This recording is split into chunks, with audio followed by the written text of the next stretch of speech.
সিনেমার কায়দায় পাচার করতে গিয়ে হলো না শেষ রক্ষা। পুলিশের জালে ধরা পড়ল প্রায় ৭৮ কিলো গাঁজা সহ দুই যুবক।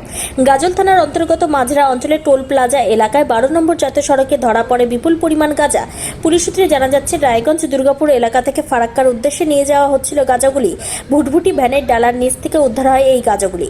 ঘটনায় দুই যুবককে গ্রেপ্তার করেছে গাজল থানার পুলিশ। গাঁজাগুলি কোথায় যাচ্ছিল, কিভাবে পাচার হতো, কারা করেছে এই পাচার চক্র, পুরো ঘটনা নিয়ে তদন্ত শুরু করেছে পুলিশ। পুলিশ সূত্রে জানা গিয়েছে, ধৃতরা হলেন সুব্রত চক্রবর্তী, বয়স ১৯, সুবোধ হালদার, বয়স ২১, বাড়ি কালিয়াগঞ্জের রঘুনাথপুরে।